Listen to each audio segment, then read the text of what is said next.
Hey guys, thank you for checking out this episode. We'd love your support by heading to patreon.com/freshly grounded. It really does make a difference in helping us continue making this content. And if not, no stress. Enjoy. Assalamu alaikum guys. Welcome to Freshly Grounded episode 198. It's German for 8, by the way. 198. Wow. This episode is with Rahim Jung, someone who I remember watching on telly like from a very young age when it would be Ramadan or we put Islam channel on and like he'd be like on the TV. And so it's interesting. I had a lovely discussion with Rahim, to be honest, and we just finished the discussion now. So I'd rather you guys listen to it, but like generally we covered a lot about mental health, probably the most intensive mental health discussion that we've had yet. On top of that, we discussed parenthood, probably the most intensive parenthood discussion we had yet. We discussed charity, public speaking. It was just an amazing conversation. Honestly, I think anybody and everybody will really like this conversation. It's just like being a kind of a fly on the wall on a really, really interesting conversation. So I hope you guys enjoy it. Also, I always forget about the things that I'm meant to promote, I'll be honest, and I do a really bad job at it. But essentially, if you go to our description, you see a bunch of links and they all mean a lot to us. They do. Like, for example, you can support Freshly Grounded by, if you ever buy anything from Amazon, if you use one of our links, Freshly Grounded gives a kickback to us. Sorry, Amazon gives a kickback to us without adding any cost to you. So that supports us. Patreon, of course. And of course, the charities that we're supporting right now, please do check out the links in the bio. For all of that, we're still running a campaign with Human Appeal for the Yemen Appeal, and also we're trying to raise money for the masjid in West London that needs a complete refurbishment. So please do check that out. Without any further ado now, enjoy this episode with Rahim Jung. And welcome to Freshly Grounded, the brand new podcast by best friends Faisal and Sam. Huh? I said welcome to Freshly Grounded, No, after that bit. the brand new podcast And after that bit? by best friends Faisal and Sam. Really? The first thing I want to start with yourself, Rahim, is... Why are you smiling in that cheeky way? I don't know what you're going to say, but I'm already cautious now. No, because I wanted to start with this because I wanted to tell you about how often, like sometimes when we meet people who listen to Freshly Grounded, they'll say, oh, like I started listening at this point and this is what my relationship with you has been, even though you haven't got a relationship with me.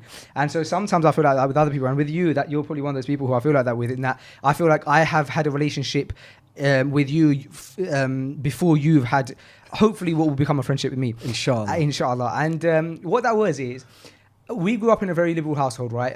But Ramadan was the time where you are you're focusing, right? And so when we were younger, by the way, you haven't aged since then.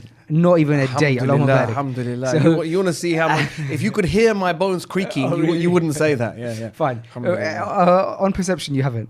And what would happen is, we'd obviously have Islam channel on, right? Because at the time, that was pretty much the only channel. And you would be there presenting. And I even remember from being like a young teenager, just thinking to myself that this man is ahead of where the Islamic scene is, right? The Islamic scene, and it's still not where it needs to be, but it's never really been on par with like the mainstream with regards to its branding, its finesse, right? It's hard to put it into like a word that's like that I can think of. But then you came along and you seem to always have this level of professionalism, like someone who's come from the mainstream and is like teaching people how to do it. So my question to you that I want to start with was, do you always have this level of professionalism? Is it important to you that everything that you do it with ihsan? Whoa, that's a big question. And you know what? I'm going to start with honesty. No. And I'll tell you what I mean by that. I believe in doing what you're good at, okay? I just happened to be good at talking and communicating. I never really put effort into it. I never really put a lot of training into it. In fact, the reason I became a presenter was because I used to watch people presenting and I was always having a go at my wife saying, they're so corny. they just look so rubbish. Why don't they just speak naturally? Why don't they just be themselves, right? And then purely by chance, I got this opportunity to stand in front of a camera. I'd never stood in front of a camera in my life, never presented anything. And I was suddenly put on the spot. Someone said, why don't you make a film for us? And I was like, and I came home to my wife and I said, they want me to make a film. She said, you're always going on about you talking. Just go and do it. So I just said, all right. I just pretended I knew what I was doing. I just spoke. So of course it's important to have ihsan, but I can't claim that I spent a long time professionalizing, like building up my skills and stuff. I'm half Irish, man. You know, Irish, we're known for the blarney. We're known for talking, right? Just my mum was a talker. My dad was a talker. They were communicators. My family are all communicators. And it was just, I just thought, be yourself. People, you know, audiences have an amazing ability. And this, what I have learned a lot over the years separately is live, about being live. That I've really learned and skills over time. But what I've learned is that audiences have a remarkable sixth sense to know when people are just being themselves or when they're trying to be somebody else, when people are speaking from a script or when people are speaking from the heart. People can just tell, they sense it. So just be yourself. That's all I ever tried to do, just be myself. It's true what you're saying, because that's probably the reason why, even from that age, I just resonated with like, I want to listen to this guy's message. And now kind of growing up, and as you know, I've hosted some stuff on TV and we did the tour and stuff like that. Yeah. But apart from on Freshly Grounded, I feel like myself. Yeah. Other than that, when I'm doing TV, I just feel like as soon as they go, you're live, I put on a presenter voice. Yeah. And I dislike that about myself. But how do you change that? How do you become yourself? Because I'm all of a sudden, I'm going, welcome back from the break. And now it feels unnatural, but it feels like I should be doing that. It's really hard. It's really, really hard. I think it's just practice. I think just time and practice. I mean, look, like anything in life, everything in life begins with insight. Unless you recognize that there's an issue, you can't deal with it. So the fact that you recognize that you want to sound different, that's the first step. Because if you don't some people never recognize that. I know people who've been presenting or speaking in public for a lifetime and they still sound wooden. They still sound wooden. They're never going to change. So recognizing that you don't want to sound rehearsed, you don't want to sound corny is the first step. After that, it's about learning and watching people who you think are right, and just being aware, having that self-awareness. I know I watch myself sometimes. In fact, to be honest, I very, very, very rarely watch myself. I can honestly say, in all the years of presenting, I think I've probably seen less than an hour, and I've done, by Allah's mercy, thousands and thousands and thousands of hours. I've done food shows and travel shows and charity shows and everything. I've seen about an hour of myself, because generally I don't like it. I just criticize. I'm like, oh, why did I say that? But yeah, looking at people who are good, look at people who you do respect. I look at presenters who I think are very, very natural, people who have a really good relationship with the camera, a really good relationship with the audience. And I'm thinking about, what are they doing? What are they doing that makes them come across so effectively? Who comes to mind? Do you know who I like? I like that science, what's his name? Dr. He's the young guy, the young trendy science presenter. He does all of the Brian Cox, Dr. Brian Cox. Oh, I've not seen him. Man, the guy, he's just different level, man. Oh, really? He taught me something really good watching him. Anyone who's out there who wants to learn, I think a tip, especially is for radio, it's different. Everything's good, a good face for radio, as they say, right? But for TV. Oh, so, bro, they like that, bro. Just gave up on me, man. I know, there's a bunch of nuts and bolts. You have to stay it just gave up, man. It was like, this guy, man, we can't take it anymore. We're 5 minutes in, we've had enough. Sorry, bro, it's like that's that. Right. It's cool. That's all right. It's a sign. Okay. It's a good sign for anyone. When you are public speaking, either on camera or face to face, there is an overwhelming urge to keep eye contact with your audience, to keep eye contact with the camera. You feel like everyone's looking, the camera's looking, I have to keep staring, I have to keep talking, I have to fill this space, right? But actually, if you look at the best public speakers, they break eye contact all the time, and they pause all the time. Look at someone like Barack Obama. Right? You think that the guy, and I'm not speaking in favor of his policies. I'm talking about him as a public speaker. You watch him, and he's half the time he's not speaking. Yeah. he's pausing. He's allowing the audience to take in what he's saying. He's feeling the response from the audience with certain words, and it gives you that time. And you look at the best TV presenters, and you look at the best public speakers, and they're not afraid to pause and to look down and to keep talking and come back to the camera and come back to things. And Brian Cox taught me that more than anyone else, man. He'll be such a profound point and he'll look away and it's as if he's really contemplating what he's saying and he's thinking, and then bang, he comes back to the camera, and the impact that has when he comes back. So watch people who work for you, you know? Yeah, and I've noticed that about when you're live as well. And Jazakallah khairan, you were doing a segment at our last live event. You actually planned to do our live event. I was doing it. Yeah, I was booked in, man. And but it's all like all my other bookings, man. You know what I said? I said like we just have to have Rahim for that because Allah bless you, man. Nah, but bro, do you know what? Our audience resonate with you, man, because. Like you said, bro, there's a lot of presenters that can be corny and stuff, and even me, bro, to be honest. But when the audience resonate with someone, they resonate with someone. So I commend you on that, man. Should I tell you, without interrupting, let me tell you about fundraising, okay? Because fundraising is a big part of my work. I've been doing it for years now. The first time I saw fundraising, because I didn't grow up in a practicing, I didn't grow up with Islam at all, and I certainly didn't know anything about the charity scene. And I was a driver. I was a driver on a tour. Okay, I always used to, when I first started to practice Islam, I was an organizer for food and travel and accommodation for the speakers. That's what I used to do. And I'm on this tour. It's about 15 years ago. I'm on this tour and I'm doing travel. I'm driving all the speakers around all around the country, and I'm doing the food and accommodation. And I'm sitting at the back. I'm just sitting at the back like this, right? And the guy has to come and do the fundraising session. And he started doing the fundraising, and I'd never seen this before, right? And I turned to my mate and I went, I tell you what, thank God I don't have to do that. I said, thank God I don't have to do that job, because that is like the cringiest, awkwardest, worst. I felt awful watching the guy, right? And look, Allah knows we have our own plan and Allah has a different plan. Before I knew it, I'm a fundraiser, okay? And I dread fundraising. Even though I've done it thousands of times, I still dread it. And this is about you saying about connecting with the audience, what I believe works.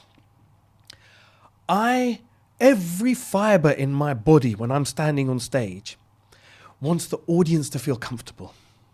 That's what drives. I want the audience not to feel under pressure. I want the audience not to feel like someone is just trying to force them to give away their money. I want the audience to understand what this is about. And I believe, deeply, deeply, I believe that sadaqah is good for us. To give sadaqah is good for us, and I want that to come across. Not that I'm forcing you against your will to sit here and listen to me begging you for money. No, I want you to be comfortable in this environment, because I'm feeling awkward. I'm feeling horrible being on stage asking you for money. And I think that dynamic, the fact that I feel so awkward asking people for money, makes me work so much harder to make them feel comfortable. And I think that's what helps to have an impact. That's what helps to resonate. Inshallah, Allah knows best. Yeah, and I suppose it's also like coming across as coming across like you're not uncomfortable, because as uncomfortable as you may be, you come across like you're comfortable. You don't come across nervous. There's no shaky squeaks in your voice. Do you know what I mean? But that's just practice. Experience, that's just right? all practice. Anyone, again, coming back to public speaking, there is no substitute for stage time. Whether you're a comedian, whether you're doing TED Talks, whether you're a lecturer in university, whether you're a fundraiser, whether you're a scholar, there is no substitute. I can honestly say, every single event, I learned something. I learned something about that pause was too long. That wasn't long enough. The audience, I lost the audience there. I should have really made my point there. Why did I go on too long for that? Every single event, you learn something, about your delivery and about your presentation and what the audience do and don't like and do and don't relate to. Every single event. I think that every... I can't remember. I was just about to make a point before that, but it was quite poignant to what you were just saying. But it slipped my mind now. I'll go back, man. Stage time. It's all about stage time. The first time I stood on stage to fundraise, I was terrified. I'd never done it. And as I said, it was that overwhelming sense of feeling awkward. This is an awkward relationship. I'm not here. These people didn't come to listen to me. In fact, the first fundraiser I ever did was Amir Khan. It was an Amir Khan event at the Hilton Metropole in London. It was for the charity Islamic Help. First time I ever stood on stage. I'd done TV fundraising, I'd done some live appeals, but I'd never done stage fundraising. People come to see Amir Khan. They didn't come to see some baldy guy stand up on the stage and ask them for money. You know, I knew that there's this awkward dynamic. So I try everything to say, look, put people at ease. I'm not here to convince you to do something you don't want to do. I'm here to tell you about an opportunity. Yeah. If you don't like it, no problem. Forgive me. But really, there potentially is something life-changing here. And wallahi, charity is life-changing. So. It is life-changing. Not for the people who receive it. Yes, Allah will deal with the people who, the recipients, Allah has written who's going to receive. For the donors, charity can be life-changing.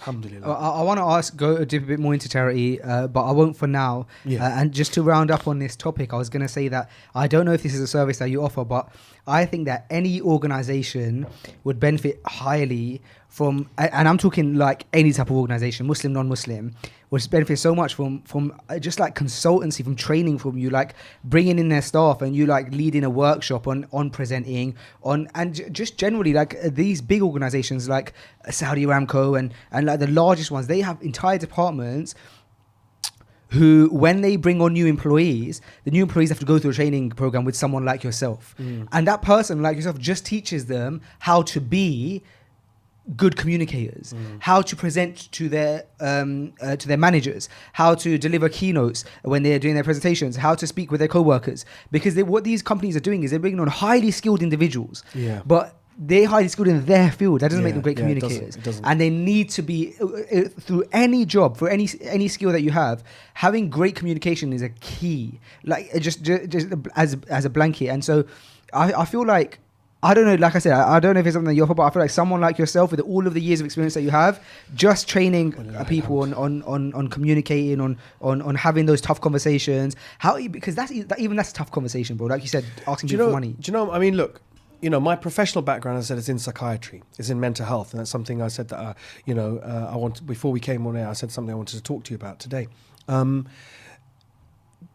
it's all about communicating. And again, the best doctors, the best psychiatrists, the best nurses, they're the ones who understand people. They're the ones who have those skills. If you've got to give somebody a difficult message, there are 1,000 ways that you can. And actually, you look at the Sunnah, and the Sunnah guides us, the way of the Prophet Muhammad Sallallahu Alaihi Wasallam, the diplomacy that he used to use, starting with a smile, starting by praising people, encouraging people, bringing them in, making them feel that it's not you, it's we that we're talking about here. And then you deliver the point that you wanted to make. You know, there's 1,000 ways to deliver a message. And it's so important how that message is received. Because if that message is not delivered in a way that is sensitive to that person's ego and their background and their sensitivities and their personality and the situation, and they're not going to hear it. They're not going to hear it. And that's just about, the message is the same. It's just about the delivery. So let's talk a bit about your background in psychiatry, because I think that's is something that people don't know about. It's definitely something that I didn't know about. And I think the biggest like did you know fact about Rahim Jung is that you have this authority to detain people. Talk to me more about that. What is it specifically, and kind of what is that background in psychiatry that you have?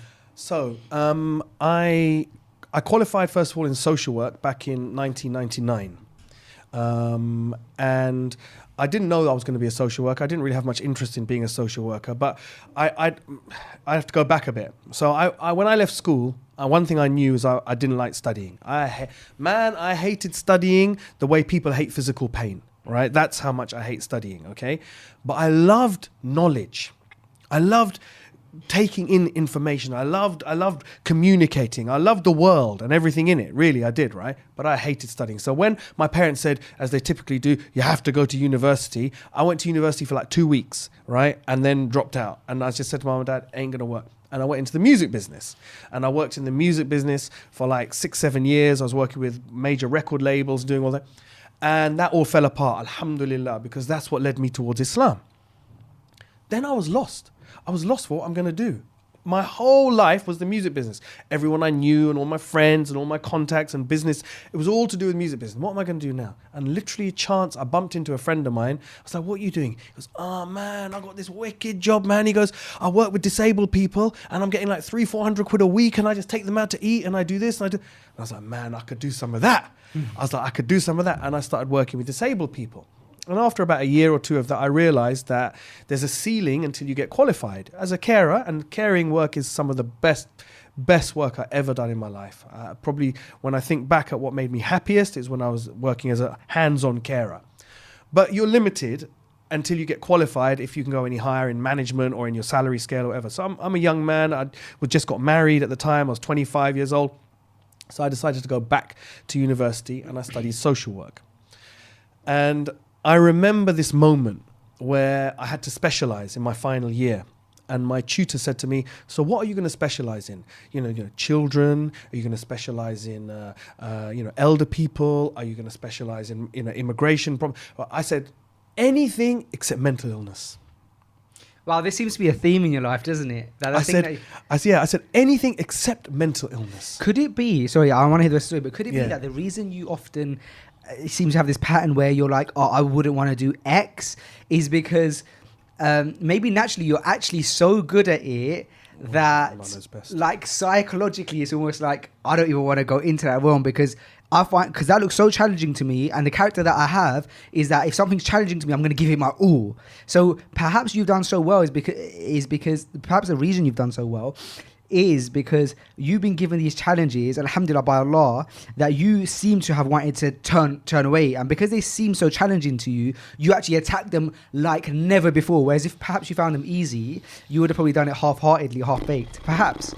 It's deep, man. Allah knows best. That's deep, and Allah knows best, and I can't take that much credit. I really can't, because I think I'm very lazy. Really. Fine, but you said I'll do anything except. I said to her, I said any, and to her credit, she sat back, she went, very interesting. She said, tell me more.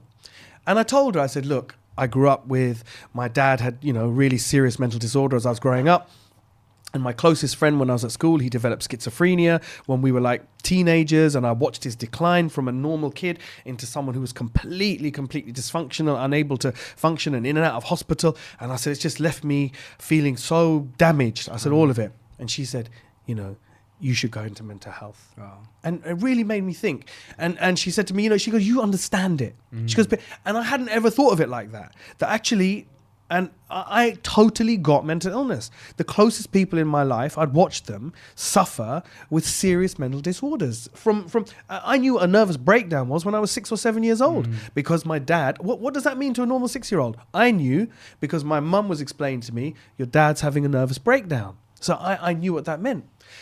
So I kind of thought, okay, she might be right here, face my fears. So I specialized in my final year, went and worked in a community mental health team. That was in 97, 98, and graduated in 99. And since then, I've been working with mental health teams. Then I went on to do a postgrad specialism, which is what you were talking about, which is, it's called an approved mental health professional. It used to be called approved social worker, but it's a wider, other professionals can get into it now. So when somebody is mentally disordered to a degree where they are no longer safe, so they are a risk to themselves 99% of the time, or most of the time, they're a risk to themselves or potentially a risk to other people. A decision has to be made as to whether we remove that person's liberty. Now, removing someone's liberty is a massive thing. Detaining someone, you're locking somebody up and they can't get out, okay? The only other time this is done is somebody is charged with an offence, they then plead for that offence, they're then heard in court, they then are judged, they're then convicted, and they're then sentenced. You go through this all of these checks and balances in the law before you can remove somebody's liberty. And there are a few other exceptions, but that's generally the way you remove somebody's liberty. But with a mental disorder, just lock them up. Someone's ill, lock them up. So this specialism that I have, approved mental health professional, we are there as a check and a balance in the law against the abuse of people being locked up unnecessarily. So what happens is that when somebody is acutely mentally unwell, so they're in a crisis, they are, for whatever reason, they're no longer safe to either themselves or to other people. They become a risk to themselves or to other people.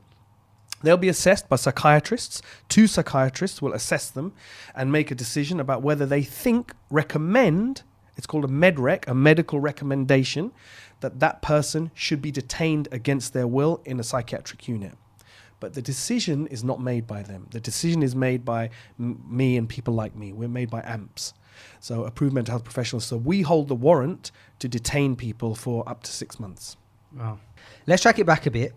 Was your dad, you mentioned your dad, and only if you're okay to talk about it, was your dad given a diagnosis when you were younger? Did you know what it was? Yeah. First, just before I come to that, you say, am I all right to talk about it? Yes. We have to talk about mental disorder.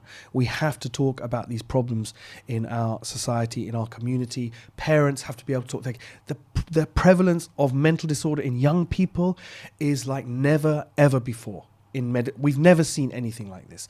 Parents need to be able to talk to their kids. Kids need to be able to talk to their parents. It's no longer good enough just saying, oh, my brother's a bit weird, and we all just forget it and we don't talk about it, and when he comes around, just ignore him. No, everybody needs to be able to talk about this. And it starts with us. It starts with me talking about it. And if I talk about it, you might feel more comfortable to talk about it. And if you feel comfortable, your friend's going to feel comfortable to talk about it.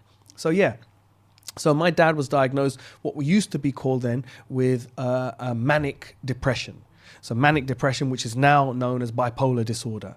So an illness of mind where people go between being very high, so over a period of time, and it can happen very quickly. Some people escalate in a matter of days. Some people escalate over a matter of months.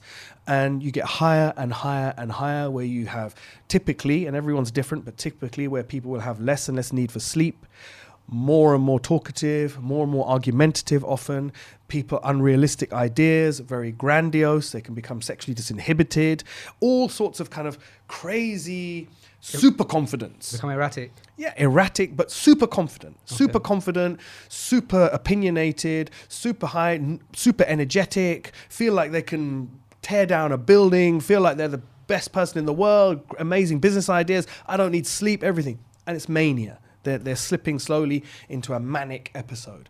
And that's going to end in tears. Sooner or later, it's going to end in tears.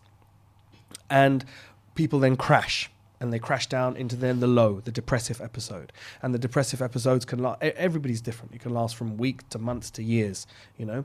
So what I remember, my earliest memories were my dad's depressions, first of all.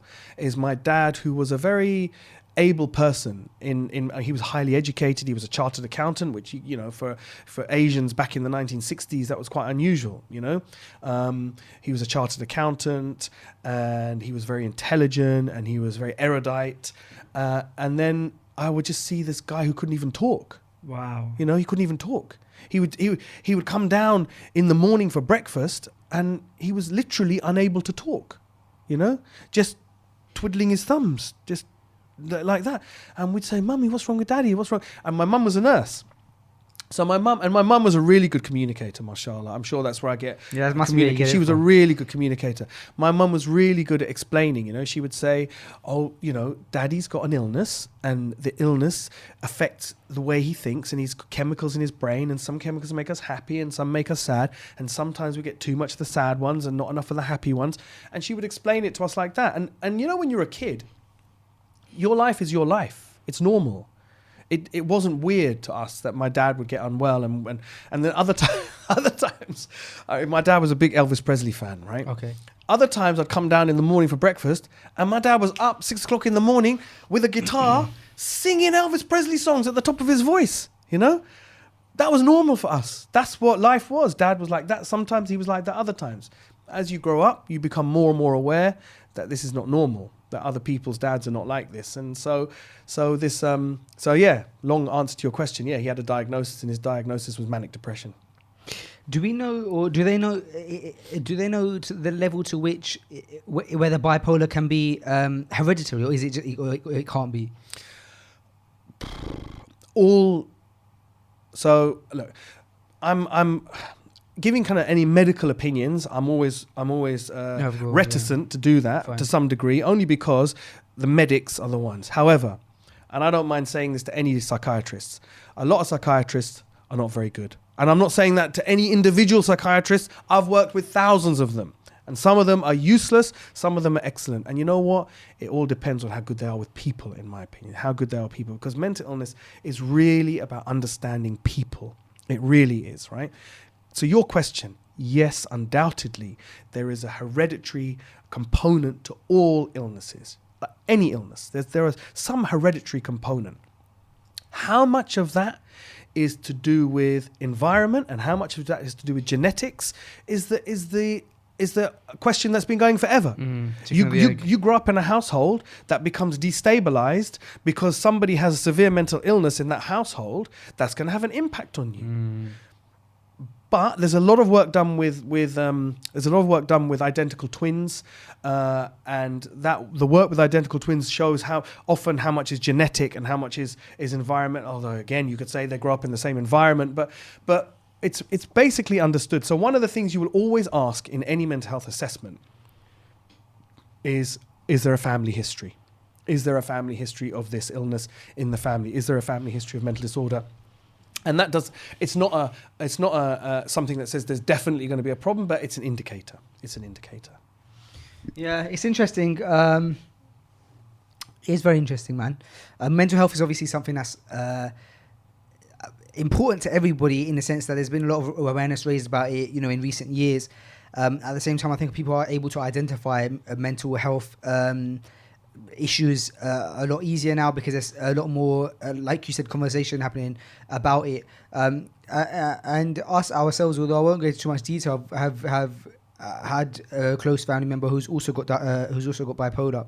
I was about to say who's also got diarrhea. The reason, you know why? Because I feel like everybody I've been speaking to recently, my son Zachariah, he's got diarrhea right now, and like everyone's like, "How's Zachariah?" I'm like, "He's had diarrhea for a week." Like, so it's like the term that's just like. Yeah. But I have a close family member, which I'm sure either Omar or I may have spoken about in public, or, but who has bipolar, and so it was interesting it's interesting because the things that you speak of with your father are things that I also was able to see in my family from a young age, and you know what? When I was saying it, I saw your mind going off. Yeah. I saw your mind going off. Yeah, because you know what? I think the experiences are fairly similar, right? Yeah. And there's traits like you're mentioning that do come across, and bipolar. Something one of the doctors said to me once. A really profound statement. When someone was manic, I was working with somebody. I had to detain someone who was manic. They were very, very high.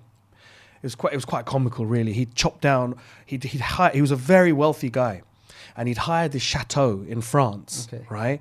And at the end of the chateau, at the end of the garden, there were these enormous fir trees, okay? And he, in the night, got it into his head that the fir trees were spoiling the view behind the fir trees.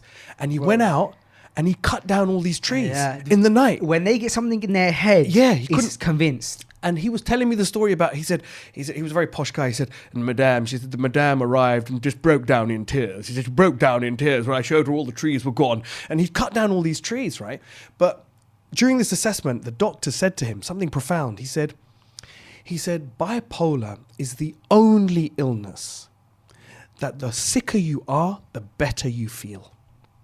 Wow. The sicker you are, the better you feel. Wow. Because mania is amazing. It's a fantastic feeling. You feel so confident and charged and intelligent, and you're thinking fast, and you're super, everything is just functioning at 99.9%, but you're actually really unwell. So it's the only illness that the sicker you are, the better you feel. So, Yeah, like I hear you, man, with kind of these like the need to have to follow through with an idea that you have no matter what time it is. Like if you've decided, we've got you may have built this house for 25 years. You're lying in bed and you think we need to move out of the house. Yep. And it's guys, pack up the bags. We're moving out. We have to. Yeah. It's overwhelming. It's overwhelming. It is. And that's why it ends in tears. Yeah, because those judgments aren't sound. And that's why it ends in tears. And then that fuels the depressive episode, because normally the person who's in a manic state creates such chaos around them, and they're going to have to pick up those pieces at some point. They're going to have to pick up the relationships that they destroyed, the mistakes that they made, the financial problems, the unsound decisions, all of that. Now they're already depressed chemically, biologically, they've crashed into depression, but now depression surrounded by all of that mess that they made when they were high.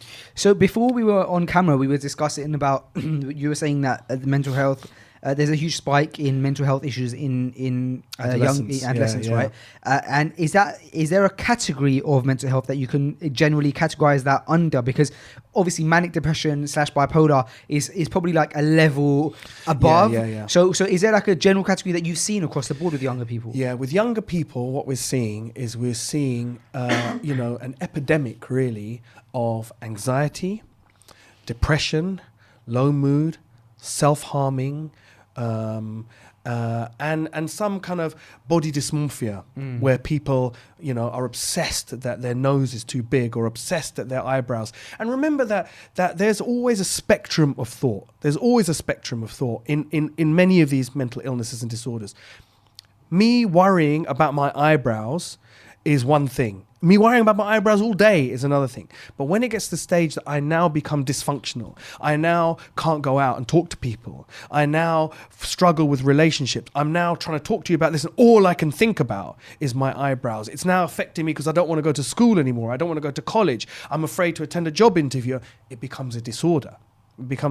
So we can everybody has, OCD is the classic one. People always go, oh man, I'm so OCD. Everything's got to be in order and it's got to be in place. We all have obsessive traits to our personality, most of us. It's when those obsessive traits lead to compulsions. So I'm obsessed about this behavior. I'm obsessed about my desk. My cups have to be in line and the handles always have to be in line. I'm obsessed about that. But now I'm so compelled, it compels me now to go around the whole house, putting them all in order in the middle of the night, right? And now it's got to the stage where that compulsion has led to a disorder because now I can't get up and go to work because I'm up all night lining up all my cups, making sure they're all in order. So there's always a spectrum of behavior. But within young people, that's what we're seeing. We're seeing an increase in people who are becoming dysfunctional because of obsessive thinking, intrusive thinking, low mood, anxiety, self-harming, depression, these sorts of things. And how does that link to social media, do you think? Oh, man. Anecdotally, I think any parent out there will know, and most of us will know. We all know the effect social media has on us. We all know. Anecdotally, for years and years, people have suspected that this kind of mushrooming of referrals from adolescents is to do with social media, but it wasn't it wasn't academically proved until quite recently. And now there are more and more studies coming out every few months. There are more and more studies showing that this constant need to live up to unrealistic expectations, this constant comparing ourselves to others, this constant sense that I am not as successful, I am not as good, I am not as pretty or as handsome, I am not as rich, I am not as all these other people around me. It's just inexorable, the pressure on young people now. It just never stops. It's just relentless. And when I was growing up, and anyone of my generation, we were growing up, okay, we had pressure. There were adverts, there were TV shows. But you could easily step out of that whole thing. There was a whole world of your life which had no pressure, that sort of pressure in it. This is 24/7, 365. It's with you everywhere you go, all the time. The moment you open your eyes, you're checking and seeing how everyone around you is doing, and this one's done that, and this is that pressure on young people. It's hard enough on someone like me. I'm nearly 50 years old, man. I'm nearly 50 with a family, and I've got a whole life, half a century of experience, and it's a pressure on me. I feel that pressure to have how many likes did I get on this, or how many people viewed that, or how many. What about you're 14 years old, you're 13 years old, you're just discovering the world, you're just unsure about yourself, and people don't like you, and people do like you, and it's unbelievable, the pressure. Unbelievable, man. Sorry, and one other thing. And, look, there's an old saying, monkey see, monkey do, right? When you see something, you do it. So things like self-harming behavior, I never knew what self-harm was when I was growing up. No, there must have been people who were self-harming. I'm sure there were. But I never knew about it. I never heard of it. right? Now it's everyone knows about it. Everyone knows about it. There's kids self-harming on social media, everyone in their class. So when you see something, you that becomes part of your paradigm now. That becomes part of your experience. So now I'm feeling stressed. When I was feeling stressed out, the thought never occurred to me in my life as a kid that one of the ways I could deal with this stress would be to cut myself and relieve myself of that pain by cutting myself, because I'd never seen anybody do it. Now, as a young person, that's one of the options, isn't it? You think, well, why don't I do that? It works for other people. You know, I think that the tough thing about this comparison and comparing yourself to others is that those people that you're comparing yourself to also can't live up to the expectations that they portray. And a brother recently posted up this this commentary that he did on this new Paris Hilton documentary on YouTube. Have you heard about this? No. Okay. So there's this new documentary. I haven't watched it, but he was commentating on it about Paris Hilton, and she's done an exclusive documentary with YouTube about her life. And she said, after all these years, I have all of these things. I have all of these shoes, these items. She's got everything, hasn't she? And she said, first of all, after all these years, what I've realised, there's a few points that I remember. But one of the points she said is that I've now built this character. She said character, bro. She goes, I built this character that I now have to uphold. So when people are comparing themselves to the likes of her, even that's not even her real her. That's her character that she's putting on, that she's felt like she's had to, right, for money, fame, etc. Another poignant part of the clip was she said she was in her cupboard, her wardrobe, right, and full of shoes, and she said, I don't care for these shoes. I have not even worn most of them. I don't care about them. They don't give me happiness. And she said, I can't sleep at night. I have anxiety. I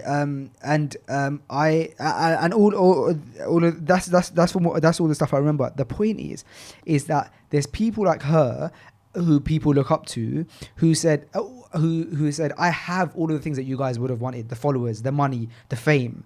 And guess what?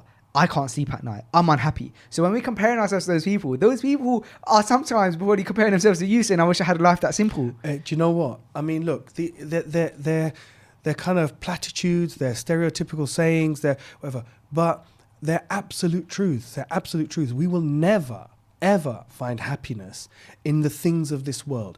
Okay, temporary enjoyment, yes, you enjoy something.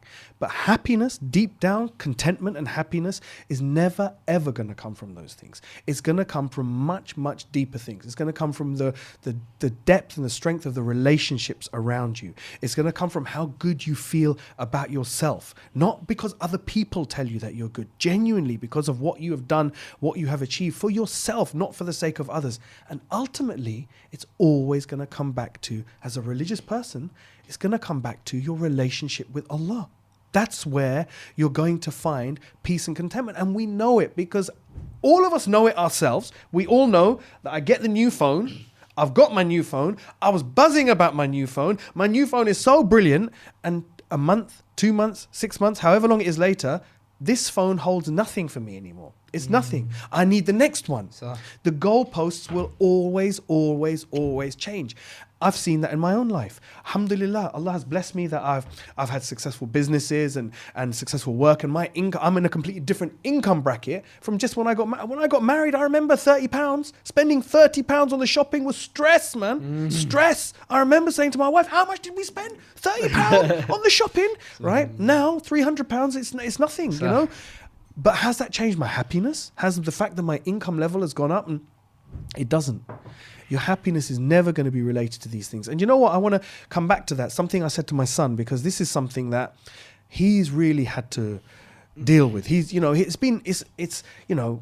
talk about comparing yourself. Obviously, young people will compare themselves to my son in many ways because he's famous and he does this and he's seen to, he has a celebrity status.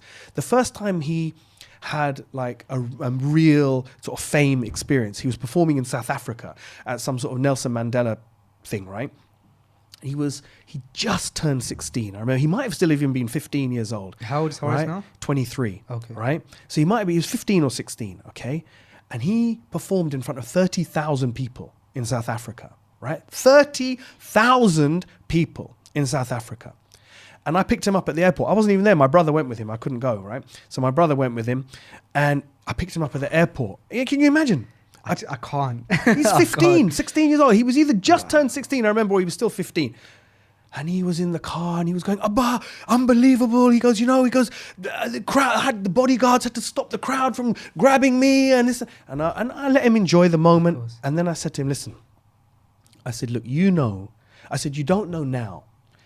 I said, but I want you to understand that feeling of people adoring you, whether it's 100 people or 1 million people, the feeling of people giving you praise and adoring you is one of the best feelings you can ever experience, right? It's up there in the top human experiences. Just purely people giving you that positive feedback. Whether you've done something small, whether you've done something massive, as I said, whether it's 100 people or 1 million people, just people saying, you are the best, you are fantastic, we love you, we just love you. I said, that's one of the best experiences. I said, but it's completely empty. I said, it will disappear like the wind.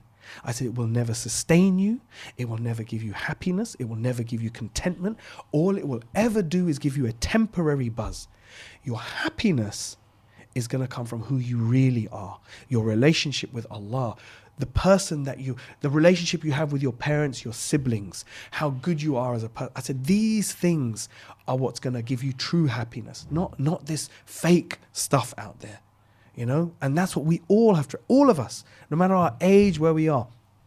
What good is it if everybody thinks that we're fantastic and Allah is writing our pathway to Jahannam? What good? It's never going to give us that peace and content in this life or the next.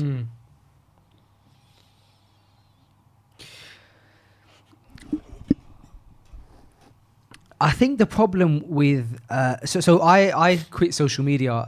Well, I didn't quit social media. Let me rephrase that. I put out a video about 6 months ago, and I used to. So around the time when my son was being born. So the last event that you did, right? The event that you did for Freshly Grounded, right? Yeah. So I had to keep my social media until that event, right? I told myself I'm going to keep it at least to that event because I was promoting tickets. You know how it is. And then as soon as that event was done, 6 weeks later, my son was expected to be born, right? My first child. And so I'd always told myself, once that event's done, I'm going to temporarily disable my personal Instagram account.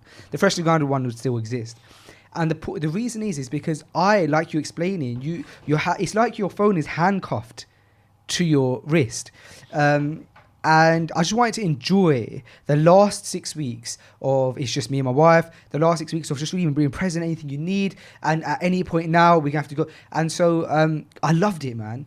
And it's liberating. Oh, it's so liberating. Do you know what? You have a bit of cold turkey at first. You do. A bit of cold turkey because you're not used to it. And you kind of, you keep, this conforms to every single diagnostic trait of addictive behavior. I can imagine. If you go through a medical... That's how they build it, isn't it? You go through the medical diagnostic traits. Is somebody addicted to something? This conforms to all of it. We're looking at it for no necessary. We feel anxious if we don't look at it. We keep going to it for you have to get that buzz. As you said, it's designed like that. Sorry to interrupt you, but you go cold turkey at first. Yeah. But once you go through that, it's liberating. Yeah, so I bear in mind before this, my first step was actually just turning notifications off. So for a few months, I had notifications off because I found that when I get a notification, so and so has liked your photo, I now swiped open up the app, and once I'm on the app, I'm in the cycle of the app. That's it. You've been consumed, haven't you? You're in there. So one of the big steps was turning off notifications. So I don't see. So now I can just check it when I want to check it, when I have the time to check it. So what happened is I disabled my Instagram, my personal Instagram account. My son was born, alhamdulillah. And then I found that in that period of time, you know when you pick up your phone to take a picture and you want to share it with everybody, what I found is that instead of taking a picture and sharing it with everybody, the two things were happening. A, I was enjoying the moment for myself. But B, when I was taking a picture, I was taking a picture and sharing it with my family on the family WhatsApp group because I had no one else to share it with. So I was like, hey guys, so I found myself communicating with my dad more often because I'm sending my dad pictures of my son saying, oh, dad, he's walking again. Whereas before, if I through something on Instagram, I've got that gratification of someone seeing it now. So then I came back to Instagram, right? Because the whole plan was to just disable it and enjoy these 6 weeks, and then I'll come back. So then I came back for about another 4 or 5 months. And I thought, you know what? I actually enjoyed it when I didn't have it because, alhamdulillah, I have access to that world through Freshly Grounded.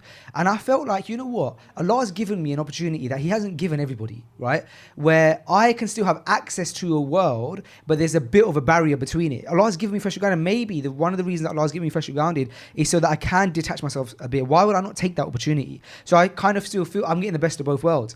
And so, because the other thing about it, Rahim, is that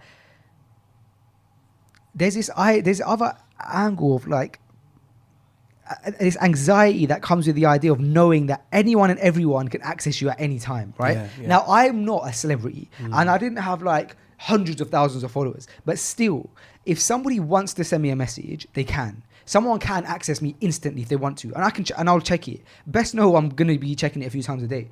And the reason I started giving me anxiety is because I was thinking that it's like at any point someone can message me anything that could affect my mood. Someone might say, oh, I didn't like how you did what you did with this video. I didn't like how you done that. You shouldn't be doing this. You should be. And I thought, you know what? Why should people have the ability to access and have an impact on my emotions so instantly? Because bro, I have such amazing people in my life, alhamdulillah, where when I am making mistakes or when I do need a bit of criticism, they will. But you know, people that I have a relationship with my brother, so that in generally with my emotions and my character, he's always fixing me up. With my deen, alhamdulillah, I have loads of good brothers around me.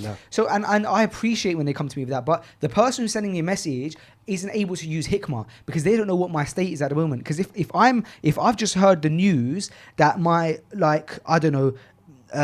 my uncle has had a car crash, and my friend's gonna know, oh, I'm not gonna come to Faisal right now with this because he's in a bit of a state. Whereas if that happens and someone's messaging me, they don't know my situation, and that was just a lot for me. And I love the fact that I was able to had that barrier. However, I do sometimes still get thoughts like, oh, maybe I will. So I guess what I'm saying is what I had to do in order to put my mental health as a priority, I had to completely just like let go of it. Yeah, I mean, look, everyone is different, right? And you know, I think everybody needs to do what you just said, right. Even though we're all different, and everyone is at their own level, but we all need to have a safe space away from this stuff. You have to have it. You have to have it. You know, I'm a father of 5. And I can see, alhamdulillah, and I can see the difference between my eldest kids and my youngest kids, just in as much as my eldest kids, so my boys are 23, 21 and 20, right? So they didn't have social media until they were sort of in their late teens, right? But my daughters, who are 15 and 13, were kind of seeing, even if they didn't have their own accounts, they were still aware of social media, seeing social media. They don't remember life without it, you know? So it's harder for them to detach from it than it is for my boys to detach from it. And it's harder for my boys to detach from it than it is for my generation to detach from it. But everybody, we need to have that. And I say to my kids all the time, I say, you got to know that this is not a real world. This is part of your world. No doubt, it's a part of your world. But it is not your entire world. It is not the real world. And there is a whole other world outside this world. You've got to stay engaged with that other world as well as this world. You must keep your feet in both. Because if you just get sucked into this world, you've had it, man. You've had it. Like you just said, your happiness is in the hands of a million people you've never met. Yeah. How ridiculous is that? They can affect your mood, yeah. And everyone's mood can get affected, bro. Do you know what? Completely different. But you said earlier we could just let it go, yeah? I just want to share a story about when people are judging us. You said about people don't know what you've just been through and they make judgments about your behaviors, right? This story has got almost nothing to do with what we're talking about, but it's such a beautiful story that I remember from one of my teachers, okay? He was involved in some controversy. So typically, you know, you're on social media and everyone's dissing you and whatever. And he was really messed up about it. It was getting to him. He was really upset. And he's in the middle of this storm, okay? And he was in Mecca. And he walked into the Haram in Mecca. He said for Asr prayer. And his teacher, who had been his teacher for years and years and years, was walking out of the mosque. They crossed over during the Asr prayer, walking out of the mosque. And he looked at his teacher and he said, "Ah, Sheikh, salaam alaikum." And he said his teacher looked him straight in the face, blanked him, and walked off, right? He said he was devastated that his teacher would have listened to all of this gossip that his teacher was going to blank him because he was, people were blanking him, people were cancelling him, people weren't talking to him because of this fitna that he'd been involved with. And this teacher who he'd known for years and years and years, his teacher who he respected, had just completely blanked him, had listened to all of this rubbish and gossip and everything. And he went away, he said he stewed on it. For weeks he was upset about it, stewing about this. And he felt he had to phone his teacher and speak to him. So he phoned him. And he said, Sheikh, why? Why would you believe these people? Why would you? And his Sheikh was like, what are you talking about? And he goes, I saw you in the middle of my thing, all of that controversy. I saw you in the haram and I gave you salams. You didn't even respond to me. You just walked away. He goes, which day? Which day was it? He goes, it was that day. He goes, I just heard that my father had just died. He goes, literally, I just heard my father had just died. He said, I don't even remember seeing you. We are so consumed in our own little bubbles, like you said, that we just forget everything else that's going on. And what a message about making assumptions. And this is one of the biggest problems that we see in communities. Why there are breakdowns in families, why there are breakdowns in friendships, because people hear and they assume something about somebody else rather than speaking to them. And that sheikh who told me this, he said, he finished off the lecture, I'll never forget the lecture. He finished off the lecture by saying, and if we needed any better example, he said, Allah asks us about our actions, even though he already knew. He doesn't, even though he already knew. Allah asks us still to show us the example that we don't make assumption. You ask people. If you're not sure about something, ask them. Don't make that assumption. Alhamdulillah. Yeah, man. Social media puts you in a proper bubble, man. It does, man. Okay, there's one, seeing as we're on stories, because you just told a story. I got so many stories, man. And I'm glad, I want to hear them, man. We're on a podcast, alhamdulillah. This is long form audio. I'm ready for them. I want to ask you a story about, I want to ask you for stories, okay, plural. It wouldn't make sense to have you on the podcast and not speak about just all of these experiences you've had with the charity world in terms of actually being able to visit all these different countries, all these different orphanages, all these different places, and whether it's you visiting children and people who are not in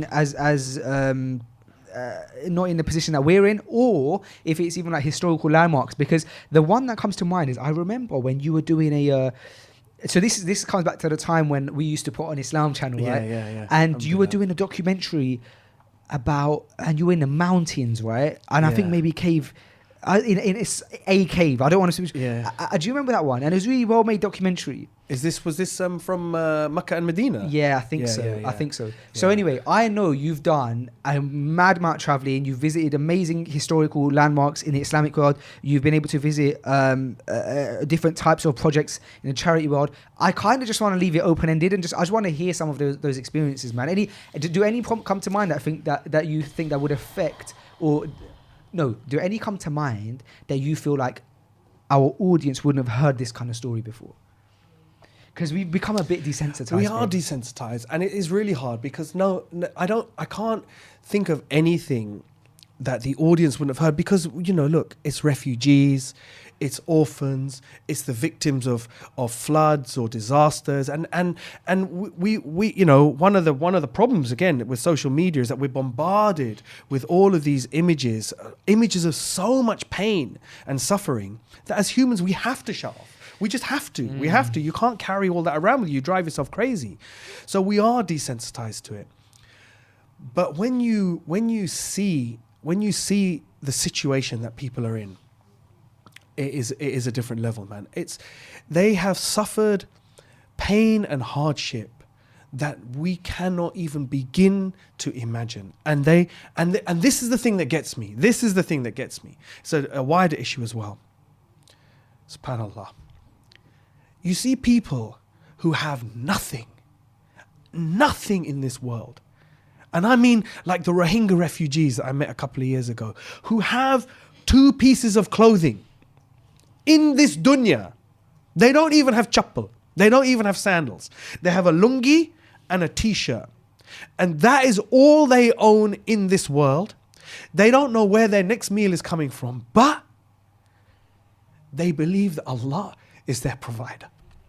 They haven't given up the faith that Allah is their provider.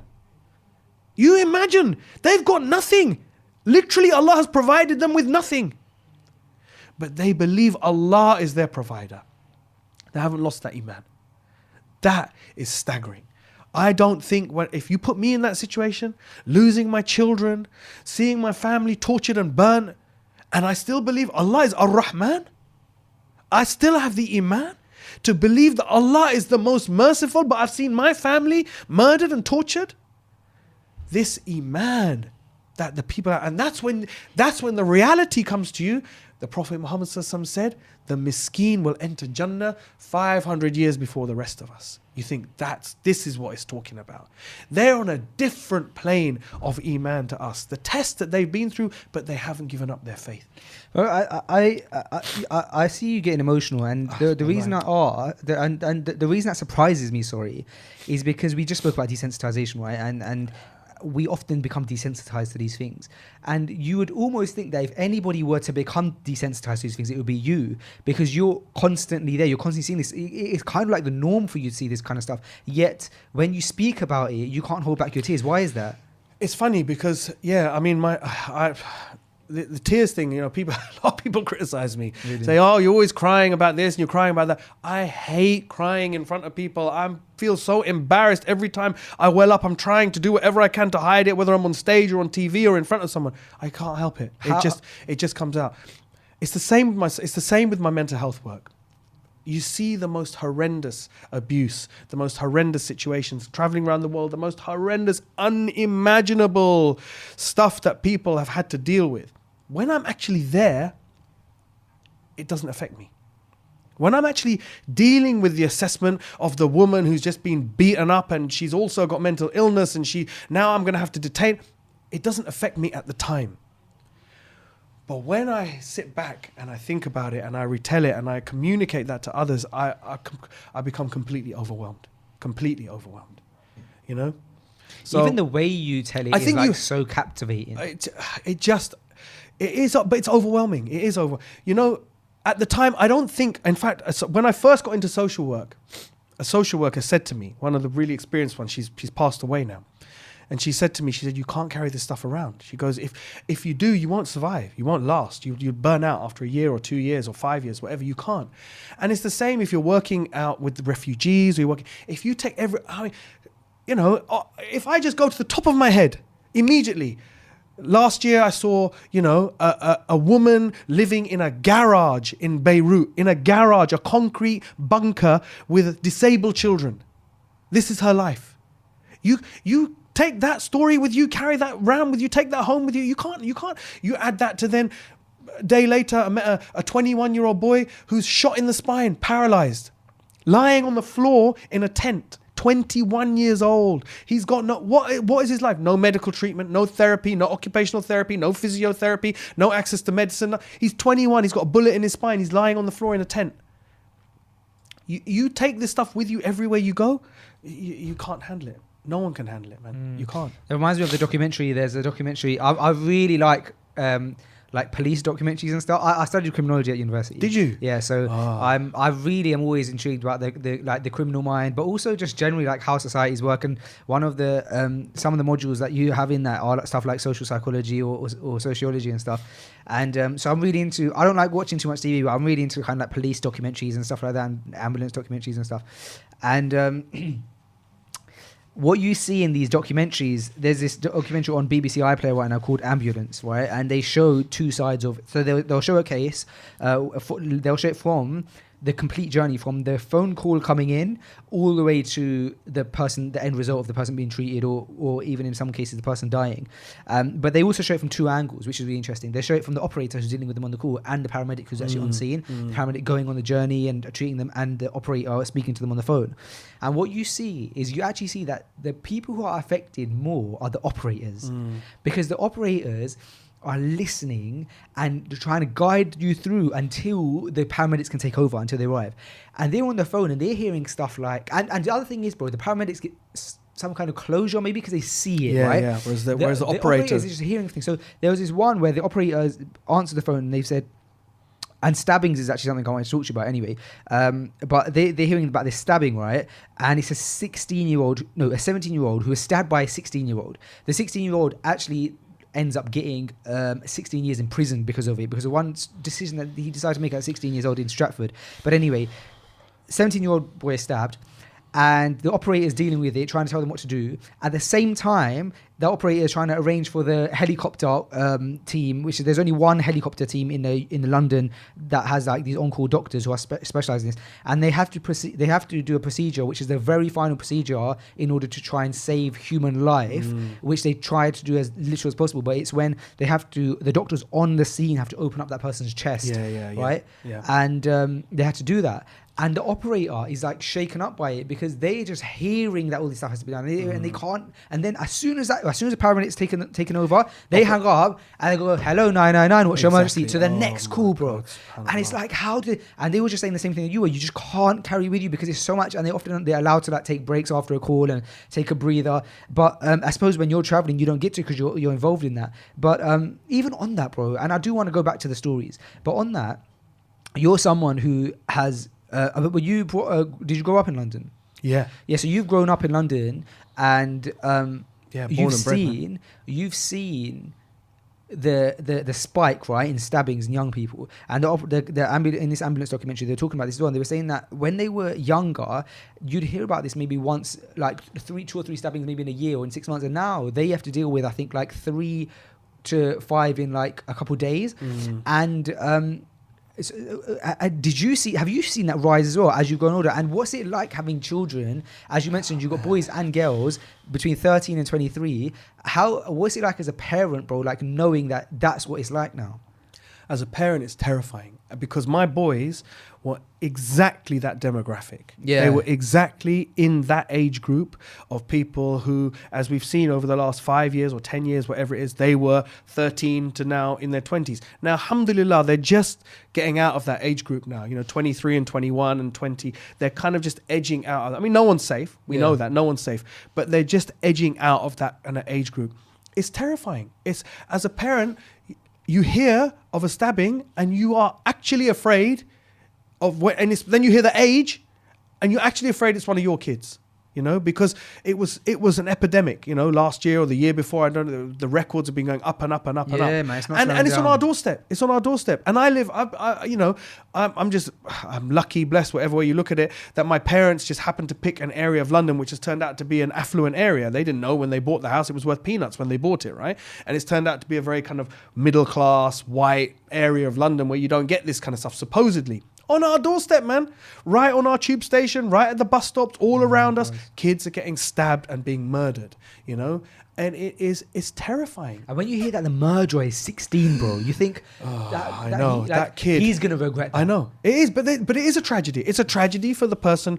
Look, one of my close friends' sons recently, this kid grew up coming to our house. This kid grew up, so he's one of my son's friends. Went to school with them, grew up in our house, coming to the football club. I used to run a football club. He's one of the kids I used to take. He was in jail recently for months and months, accused of a stabbing. Alhamdulillah, he was exonerated and he's been let out now, right? He was accused. It's a disaster for everybody. It's a disaster for the family who've lost someone. It's a disaster for that family of the person who's a 15-year-old, 16-year-old kid, as you said, messed up, lack of opportunities, social deprivation, all this pressure on social media, and they stab someone and the rest of their life is destroyed. Do you know one of the most powerful things I ever heard on this was years ago, Glasgow. Glasgow used to be the murder capital of Europe. Really? Glasgow had a gang problem of murders amongst drug gangs way before it came to London. I would never have thought that. And they sorted it out. And there's lots of people searching and looking at the research and what they did. And one of the things that I remember is they got all these gangsters. The police basically said to all these gangs, we want you to come to this conference. Gangsters, right? If you don't, we're going to clamp down all the small stuff that we turn a blind eye to. So all your little deals and your little bit of dealing weed here and dealing that, we're going to stop you every night. We're going to clamp down all of you. We're going to bring you all in unless you turn up to this thing, right? And they got them to attend this conference. And the conference was run by the mums. not of the guys who were still alive, the mums of the ones who were dead. And what they said, and it was so compelling, they said, we know you're not scared of dying. The mums were saying, we know, you're tough, you're gangsters. You're on the street, you're roadmen, you're not scared of dying. You're not scared of fighting and dying. But I want you to know the effect it will have on your mum when you die. And these mums are talking, and you know, there was a mum saying, I remember getting the phone call, I actually collapsed on the floor. I collapsed on the floor. I was unconscious. And since then, I've been in depression. And I've lost my house. And this has happened. And I've become addicted to this. And the mums of the people who were dead talking about. And then those mums saying, so you might be okay when you get stabbed. But this is what's going to happen to your mum. That's powerful. You know what? There's this lifelong cliche that you don't appreciate your parents until you become one. But it really is true. And one of the experiences that I had in that is that, as you know, like when you have a child, the love is just completely unconditional. Right? It's insane. It's a very scary type of love.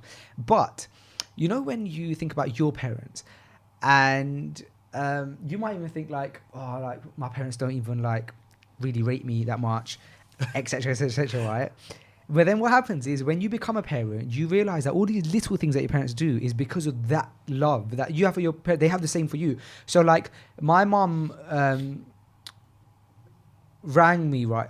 Do you know what? Actually, I had an experience recently where I went to my mum's house and I was telling about this like opportunity that came up, and my mum's not the type of person who like is often emotional and stuff, and she gets on with her stuff, and she's had a tough upbringing, and so she's hardened. And bro, so I feel weird calling you bro, by the way, because to be honest, That's I feel fine, like I should be calling you Alhamdulillah, uncle. that's fine. Alhamdulillah. But you're so young in conversation and Alhamdulillah, that's fine. I said I was talking to my friend about this opportunity, and I looked at her. Mum started crying. I was thinking, Mum, what's happened? She goes, I just remember times when you were struggling, and now you've got these opportunities, and it just makes me so happy. And I thought, that's something that my mum's never really said to me, right? Yeah, and I thought, wow, like I get that though now.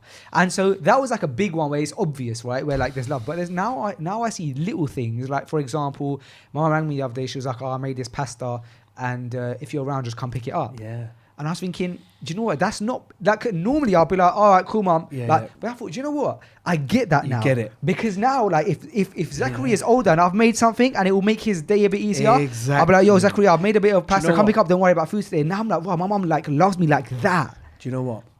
This to me is amazing. There's so many things you said there, which my mind was going all over the Yeah. place, right?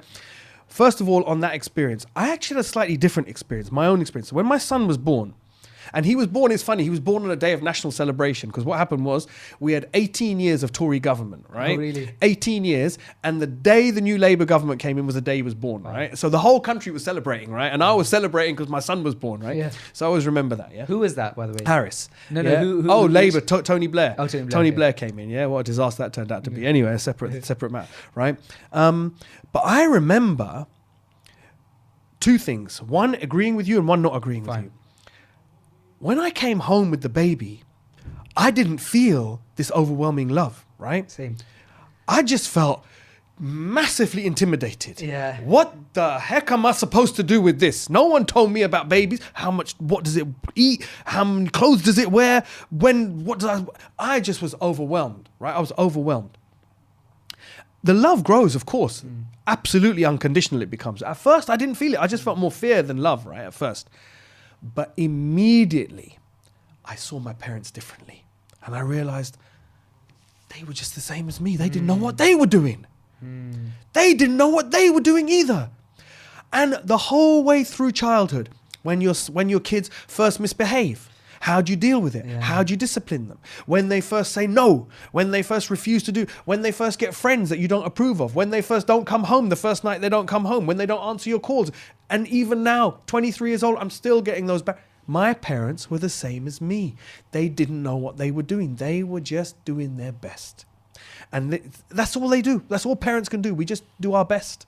And You mentioned about your mum making pasta. Yeah. Because when you become a parent, your happiness is no longer your happiness.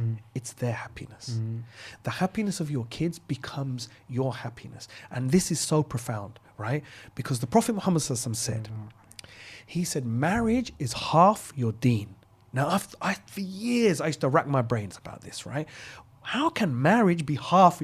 You've got salah, and you've got zakat, and you've got hajj, and you've got umrah, and you've got respect to your parents, and you've got, Quran, and you've got sadaqah, and you've got all this other aspect of your religion, and you're going to tell me that half of it is just getting married, right? That's easy. Anyone can get married. But what happens when you get married? So think of the Muslim personality. What is the personality that the Prophet Muhammad ﷺ had and wanted us to be? I'm going to come back to that. What was it he had and wanted us to be? Before you get married, what is your life about? It's about me. What am I going to eat? What am I going to do with my career? What holiday am I going to go on this year? It's me, right? Now you get married. Suddenly, your life is about us. Where are we going to eat tonight, darling? Where should we go on holiday?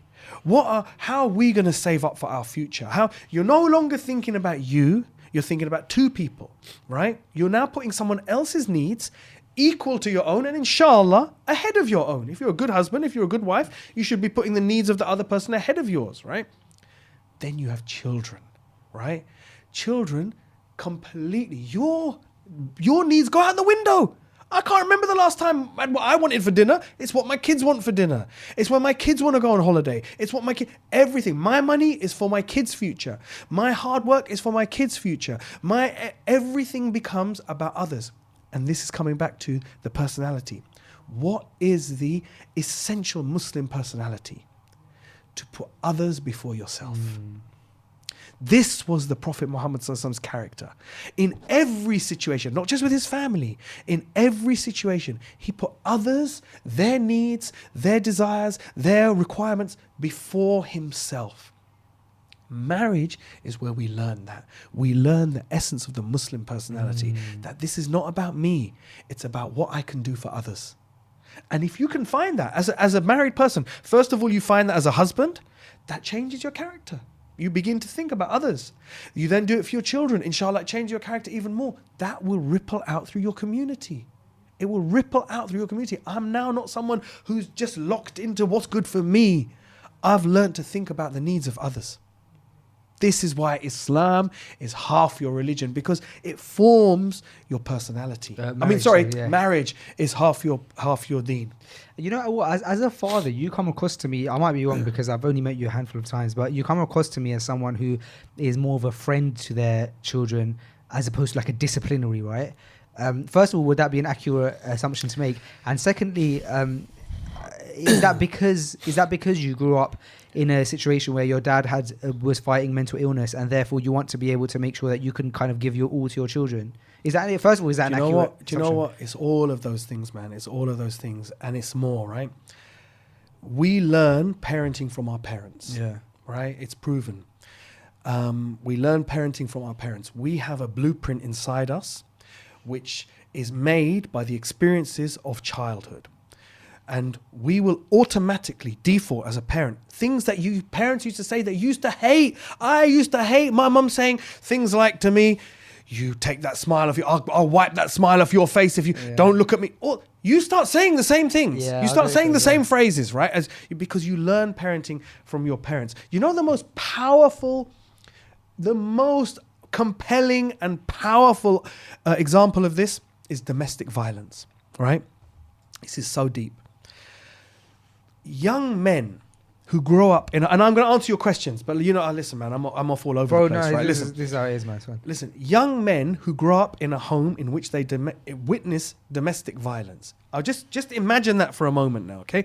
You're a 10-year-old, you see your mum being beaten up by your dad, right? You're 15 years old, you see your mum being beaten by your dad, right? How does that feel as a 10-year-old boy? How does it feel as a 12-year-old boy? How does it feel as a 15-year-old boy? You know how it feels? Horrendous. You hate your dad. You hate your dad. And one day you're going to stand up in front of your dad and say, don't you dare touch my mum. One day you're going to get to that size and strength, right? That's how much you hate it. And yet, nearly all people who commit domestic violence against their wives or partners were people who grew up witnessing domestic violence. Wow.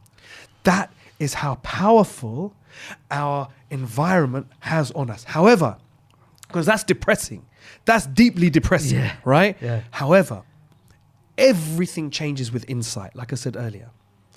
Once you recognize the flaws in your character, in your personality, and which ones are those. And listen, may Allah bless my parents. They both passed away. They were brilliant, brilliant parents. May Allah give them Jannah. May Allah reward them for every moment of sacrifice. Were they perfect? No, they were not perfect. They had major character flaws in some aspects of their character. And I inherited those. I inherited those character flaws, right? Only at the point where I became insightful and realized, man, I don't want to be like this. I don't want to be like this. My instinct is to be like that. So was I a friend to my kids? No. At first I wasn't. I was a disciplinarian because I was brought up with really strict discipline by my parents. Really, really strict discipline. So with my eldest son, I was really strict with him because that's all I knew. And on top of that, my mum was Irish. Now the Irish are known for being fighters, right? Irish are tough, right? And my mum was the toughest of the tough. She was a redhead, blue-eyed, fierce Irish woman, right? You mess with her, she punch you, man, right? I'm talking, she was a fighter, right? My mum, okay? I grew up believing that the way to deal with conflict was you fight. You just fight. And if someone gives you a problem, you scream abuse at them. You terrify them into a corner. Because that's what happened to me. When I went up against my mum, she scared the living daylights out of me, right? So that's what I did with my kids to start with. And it was the biggest mistake I made as a parent. It was the biggest mistake I made. And one day I was telling off my son and I saw him cowering. And he was 13 years old. And I saw him cowering in fear. And the penny dropped, man. The penny dropped at that moment.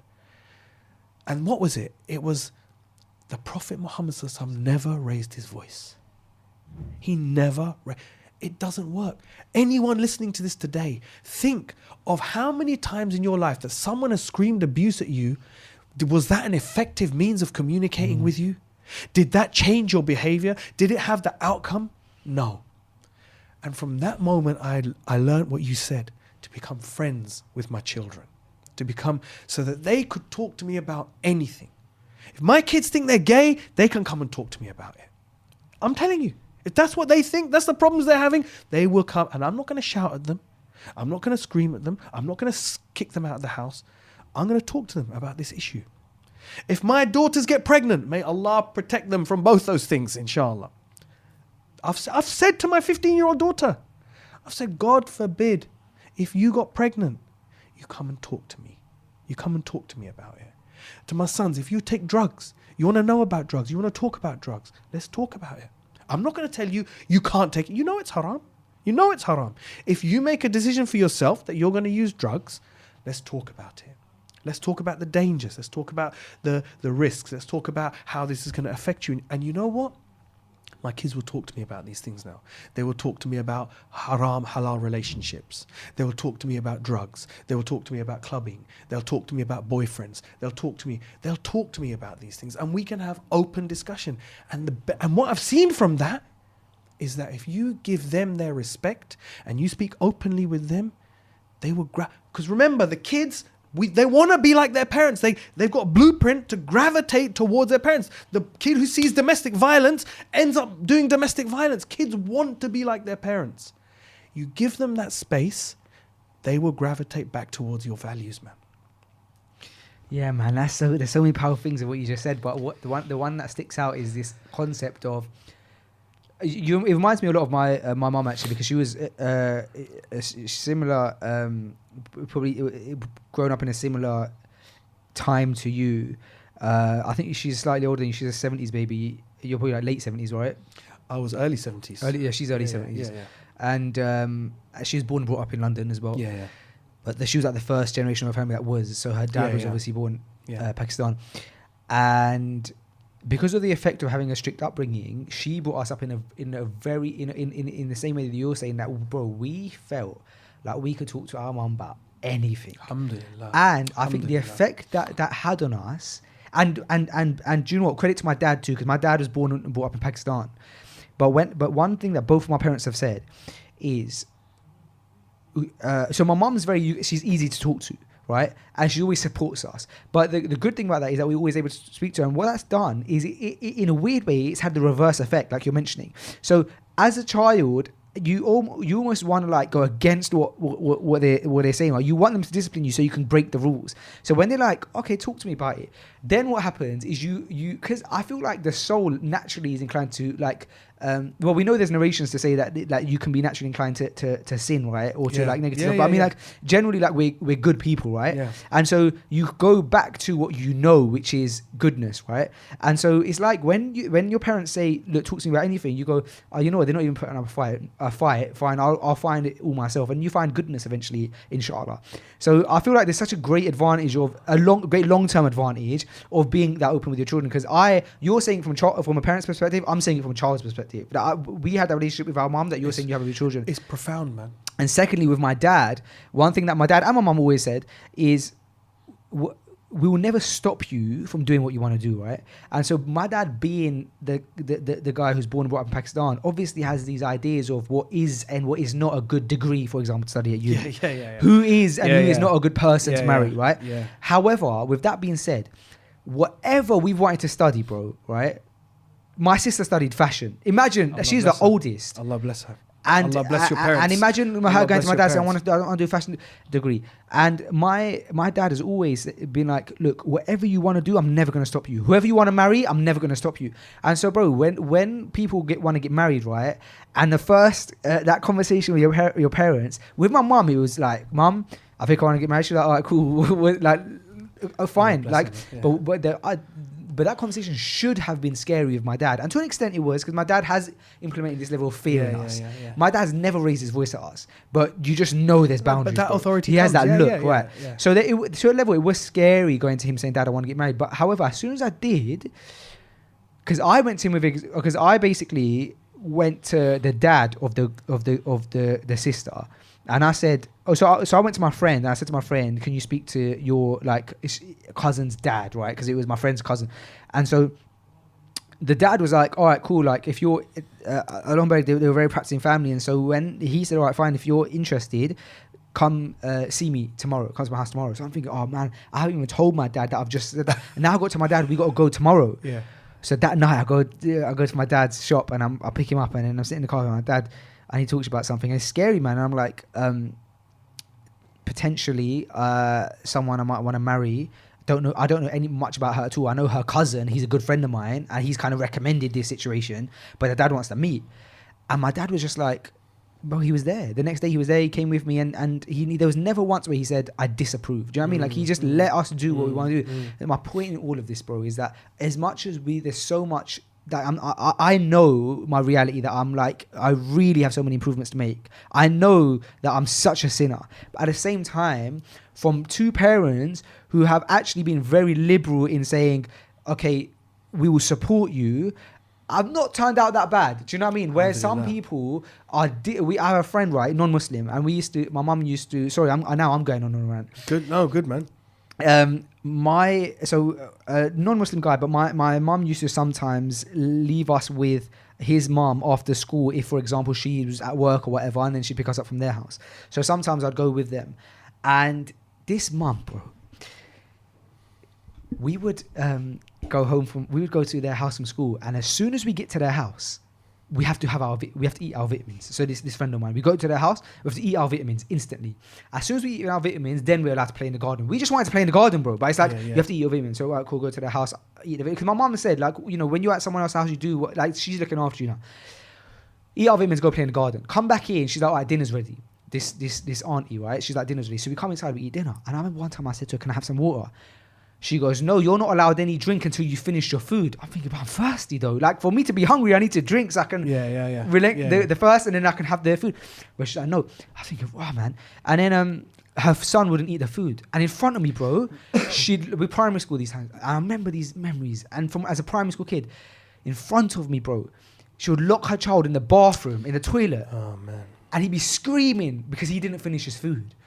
And because they were notoriously, they were really skinny, bro. And this is why she would force them to eat, because she was annoyed that her kids were so skinny, which by the way is probably genetic because their dad was really skinny as well.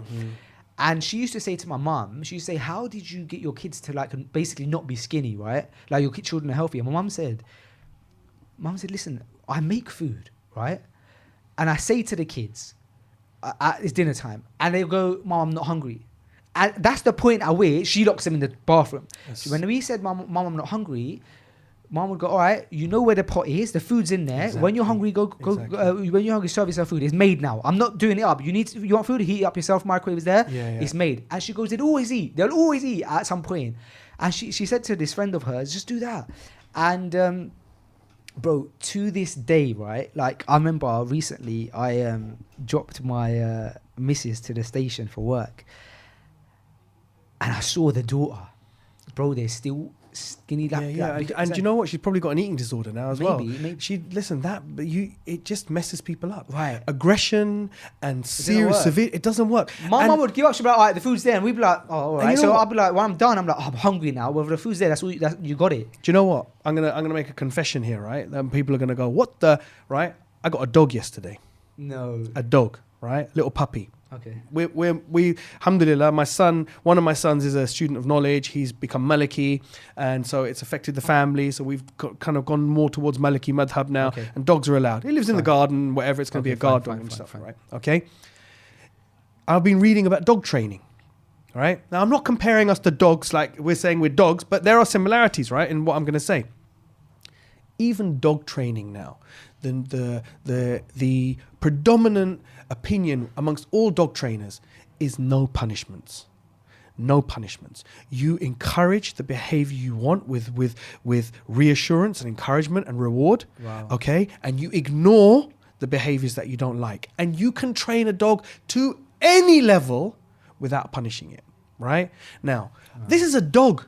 What about humans? The key thing here is, we go back to the Prophet Muhammad sallallahu alaihi wasallam, right? Imagine, Brother Faisal, just imagine for one moment that you saw Jannah. Can you imagine if you saw Jannah, the delights within it, everything that's waiting? Can you imagine what a crazy man you'd become going out on the streets? I've seen it. Listen, don't commit sins. Please, you got to get into Jannah. I've seen it. Imagine you've seen the hellfire. You have seen the unbearable, unquantifiable suffering of human beings, right? You've seen it with your own eyes. And now someone you love is going to commit a sin. Can you imagine how you'd be screaming, no, don't do it, right? The Prophet Muhammad saw Jannah and saw the hellfire. And the people, including the children who grew up around him, said, in 15 years of growing and living in his home, he never once said to me, why are you doing this? Stop doing that. Never. He never reprimanded people. He never raised his voice, ever. He just showed them by example. He smothered them with love and with kindness. So they wanted to impress him. They wanted to please him. They wanted to be like him. Kids want to be like their parents, man. And we beat that out of them. We scare that out of them, you know? But we lose their respect because they've got something they need to say to us and we're not listening because we're just telling them how it's going to be. So what do? They start to form a separate person. I'm one person in front of my parents. I'm another person when I'm on my own. I'm another person with my friends. My parents don't listen to me. Wow. The Prophet Muhammad never raised his voice. He never told people, why are you doing this? Stop doing that. He just led by example and, as my mum used to say, kill him with kindness. Yeah, it feels like must be like this natural human trait that if somebody's like telling you to do something that you don't want it to necessarily do, that automatically you feel like, now I have to rebel. It's like it almost feels like a natural human trait where as soon as somebody says, or not do what you want, but like is a bit more relaxed with it, it's just, I feel like now I'm in control of the decision. So I'm going to make the same decision that you were going to tell me anyway, but I just feel better that I have autonomy over that decision. I have ownership over that, my decision, like what I get to do. Look, you know, like I said, insight is everything. We can't change anything about ourselves until we recognize that there's a problem.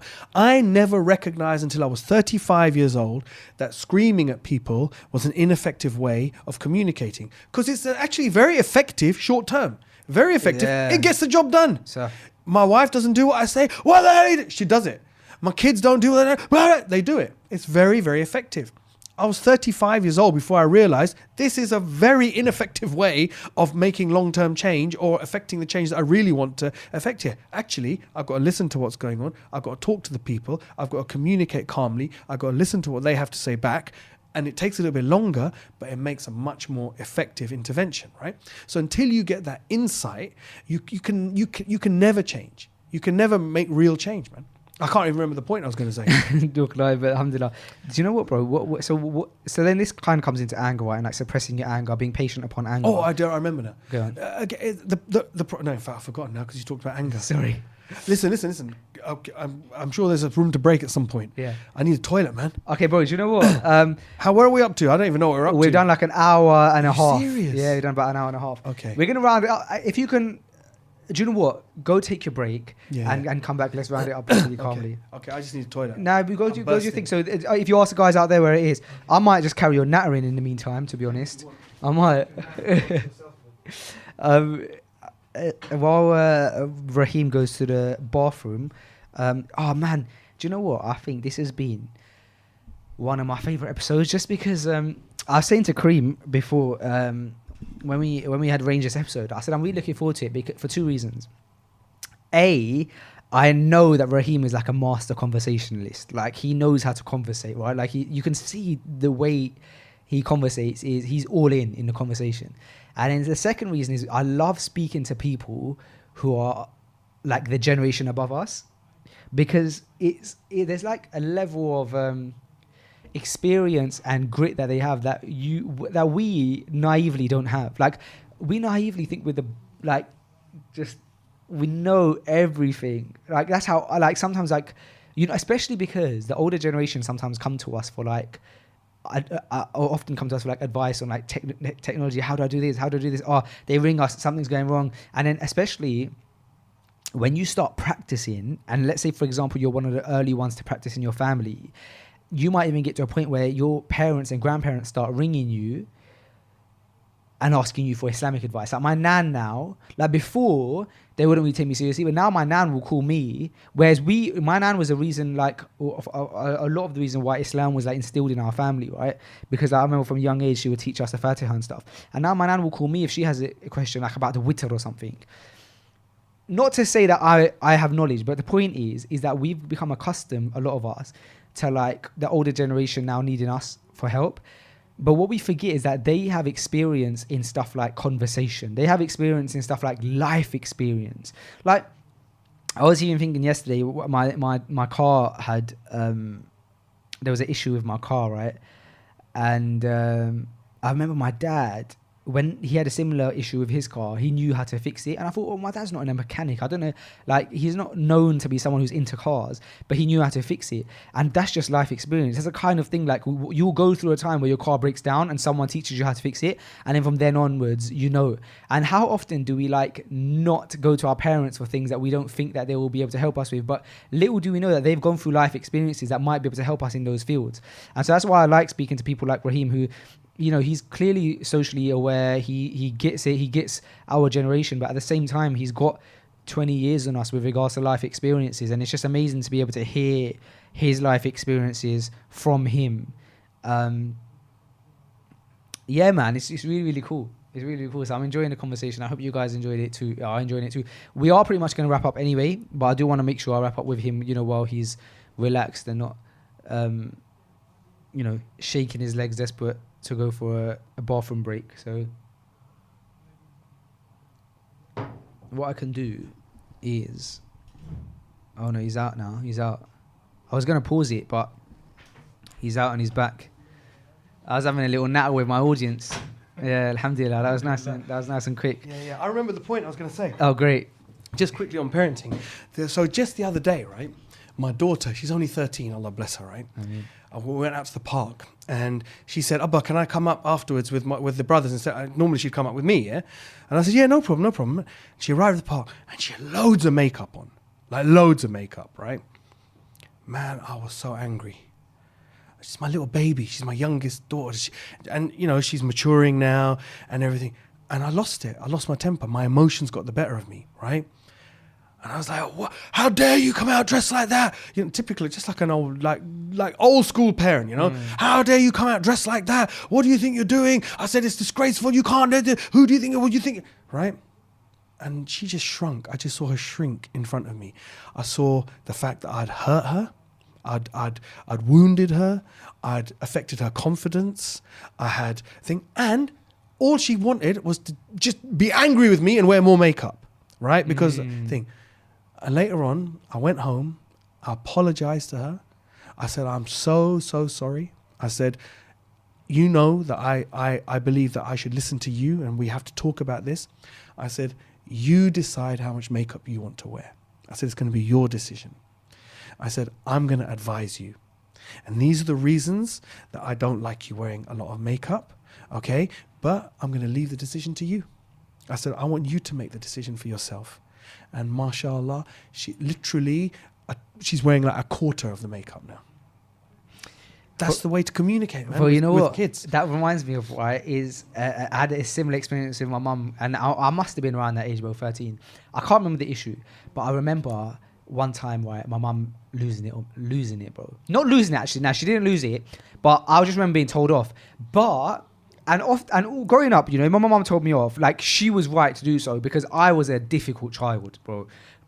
Proper, like, she'd be like hoovering, trying to, and I'm like playing PlayStation, like, you know, getting frustrated. And I remember one time when she just got so angry with me because, you know, when you go to, this is a side point, but you know when you're younger in primary school, you have book covers over your class book to like recognize your book, and there's a yellow one and a blue one, and she would be like, what color do you want? And I'd be like, blue. So she put the blue case over my workbook, and then I'd be like, oh no, actually I'm in the yellow house, so give me yellow. And she put a yellow on, and I'd be like, oh no, blue's a nice color, give me blue. She was like, Jamaican, she's lost it. Well, like, I must have just said it the wrong day. But anyway, there was another time, right, where my mum had to go at me. I can't remember what it was for. And I remember this time genuinely feeling like I wasn't in the wrong. And so it was different because I can tell when I'm upset because I am being a difficult child. And this time just felt different, man. I felt like, man, my mum's having a go at me. She just doesn't get it, though. Like, she doesn't get what I'm going through. And I was like 13, 12. And I was upset, and I maybe she saw that, right? And this explains, just I suppose it's like feedback to you as a parent, the power of a parent apologizing to their child. Because my mum came in the room very shortly after, and she apologized to me, man. It's powerful, isn't it? And it is. I was just like, wow. I'm never going to forget that moment of my mum apologizing to me. I know. Or my mum to me. I know. And she goes, I'm sorry. And she gave me a cuddle. She gave me a hug. And she's like, you know what I'm saying? She started making me laugh. And she just like had to laugh at me. And I was like trying to be moody. And then she was making me laugh. And so I was like, I know. But it was like, you know what, bro? Like, she could have been like, she obviously went away and she thought, oh, this time I shouldn't have done that. Yeah. But being a parent, she could have gone, but who cares? I'm his mum. Right, and exactly. Like, I'm the even one if I was wrong, like, I'm not gonna apologize. No. Bro, she came into my room and apologized, and I just felt like I didn't feel like taking advantage of it. I just remember once she left that room, bro, thinking, what an amazing mum. Like, she just apologized to me, and I just love. And I to this day, bro, I haven't forgotten. How mad is that? It could have been 15 years ago. Allah bless her. So much of our interpersonal relationships is about egos. Yeah. It's about managing egos, and that's what we come right. What we were talking about at the beginning about communicating and how you communicate with someone. If you can remove the ego from a situation, so their ego doesn't feel threatened, and your ego is not trying to assert authority over that situation. It just makes everything so much easier, man. It makes everything so much easier. There's two other points that I think that I'm so grateful for in my childhood that I didn't understand at the time, right? And growing up, I've now understood them. And there's loads, but there's these two things that my mum was always really strong on. She was always really strong on it. And one of them was rolling of the eyes, right? Yeah. Like, bro, if she's telling us off and my eyes start going up, she'd be like, are you rolling your eyes? no, rolling eyes. Yeah, Bro, yeah. rolling eyes was no go. You weren't allowed to roll eyes. And the other thing was the word "shut up," right? And not even to her, to my siblings. Just using the word "shut up," yeah. Bro, I couldn't say to Omar, "shut up," bro. Like, impossible, bro. To this day, I cannot tell you the last time I ever rolled my eyes at anybody, and I can't ever remember the last time I told someone to shut up. If you bring Omar in this room right now, in fact, do you know what? Let's bring him in, bro. Like, You're going to do an experiment? Are you going to tell him to shut up? I'm going to say to him, bro, like, can you just shut up? I'm not going to say can you shut up. I'm going to say to him, like, what should I say to him? I'll say to him, have you ever heard me say shut up? Or have you ever said shut up to me? What does shut up mean? Basically? Right. Okay. All right. Well, here we go now. Yeah. Now I hope he doesn't. He might let you down here, man. Yeah, he could let me down. What I'll do is I'll actually make sure that he's heard. You can make sure he's heard, but I think he's on the phone. Oh, really? Is he? Yeah, he was anyway. Yeah, he sounds like he's on the phone. Same as coming after. He's on the phone. He's on the phone, but I'll tell him to come in after. The point is, bro, is that shut up is like a swear word, right? Yeah.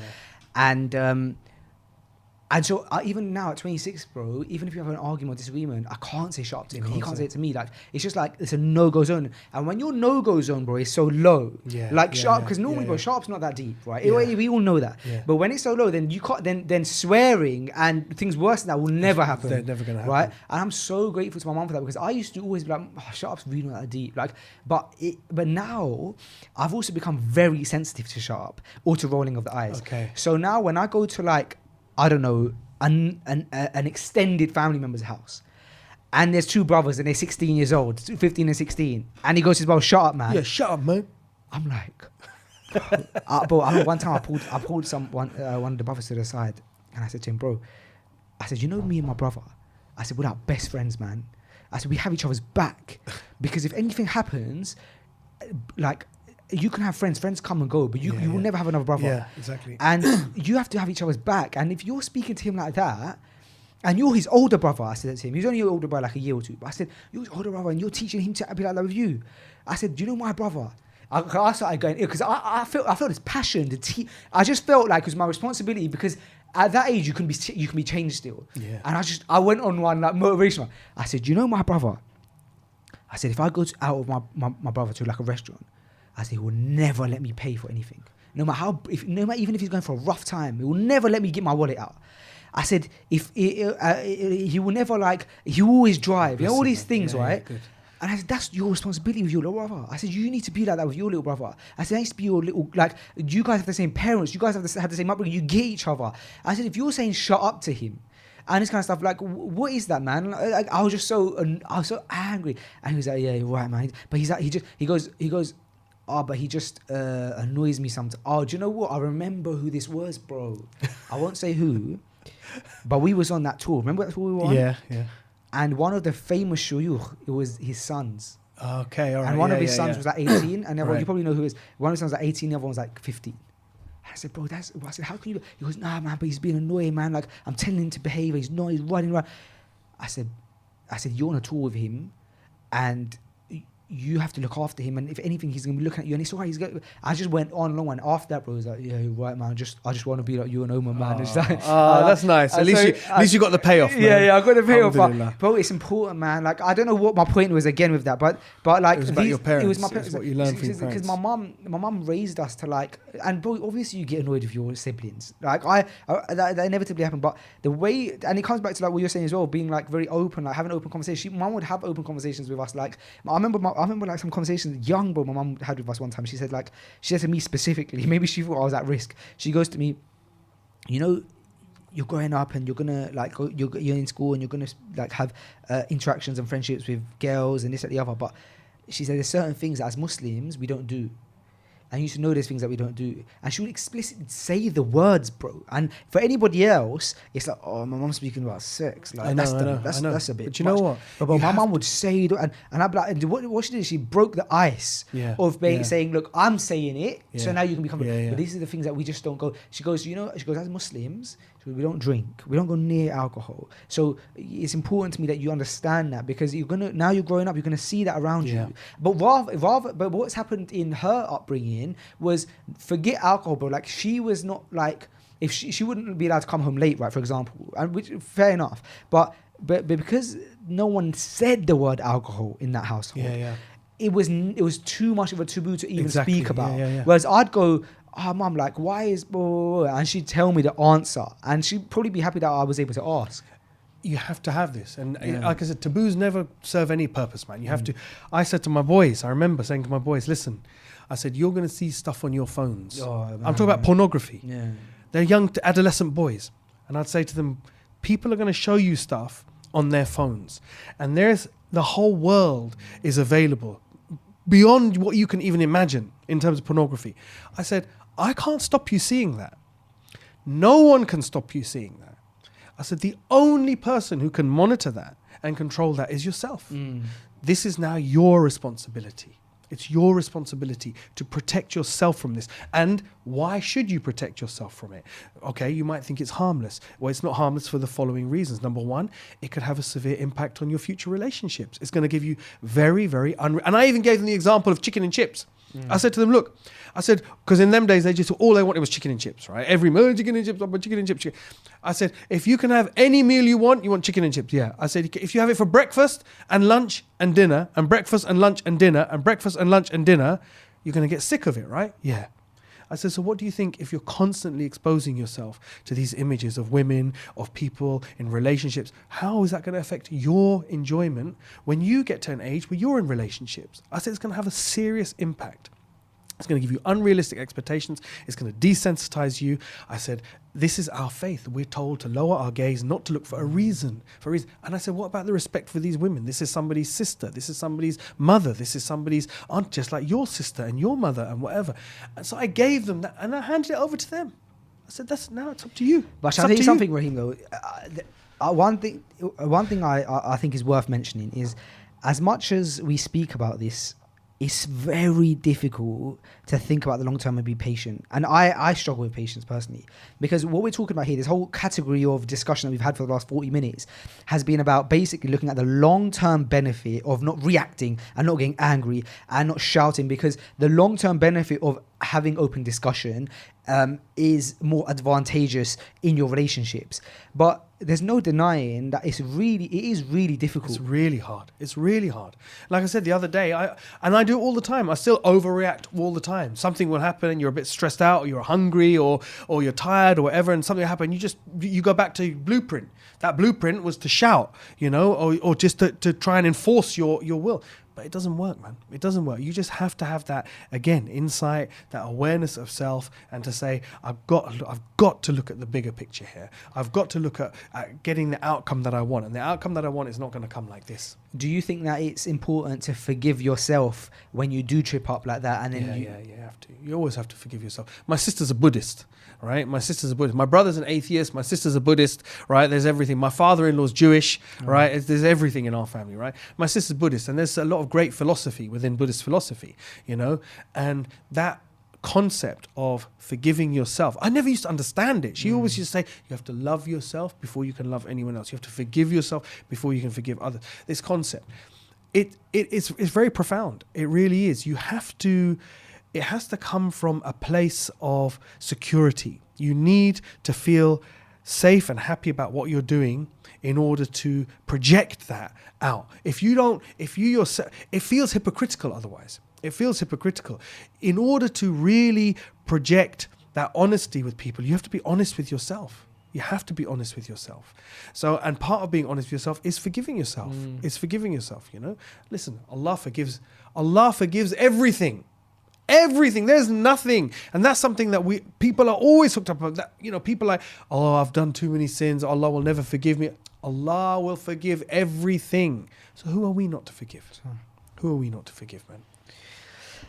Rahim, listen, it's been absolutely amazing, a pleasure to have you on. We didn't get the feature from Omar, but we'll speak to him outside. It's fine. Inshallah. It's been so lovely having you on, and I really appreciate you coming down. I was really looking forward to this episode, man. And I say this all the time. I think people must think that I'm lying, but genuinely, this has to have been one of my favorite episodes. Alhamdulillah. Listen, do you know, I want to interrupt. I want to say something because there was something I wanted to say before we finish. Right. When and this is just nothing. This is a specific point, not a general point. Coming back to mental disorders. Right. I want to give people out there some hope as well. Please. Right. I suffered with severe, crippling anxiety and depression. Crippling. When I say crippling, I mean anxiety where to walk into a room was so terrifying and overwhelming that I would sit outside that room begging Allah for strength and shaking with anxiety about how I was going to cope for the next 30 seconds, let alone the next 2 hours that I had to be in that room. How could I manage for the next 30 seconds in that room without having a complete panic attack or freaking out or collapsing or something, right? So people out there who feel like that, people who have that, and depression that you're in bed in the morning and you can't even know where you're going to get the strength to put your socks on, let alone face 18 hours of the day ahead of you. Just getting dressed feels overwhelming, right? There is cure, there is treatment, there is help, there is, you don't have to live with that, man.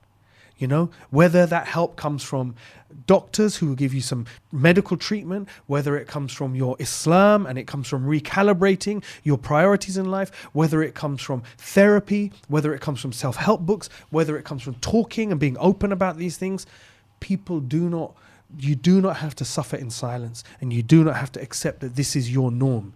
You can break free of this stuff, man. You can break free of it. Alhamdulillah. Amazing. Thank you so much, bro. I really appreciate it. I hope you'll stick around and get... look, there you go. The end. All right, let's stick the... let's see if you get picked up. Try speak, Omar. Hello? Go again. Yo. Yeah, got you. We were talking... We're still on? Yeah, we're still on. We're going to... Did you say it's long? It's long. We've almost finished, alhamdulillah. But we speak to Rahim about parenting, right? And we're talking about different things in upbringing.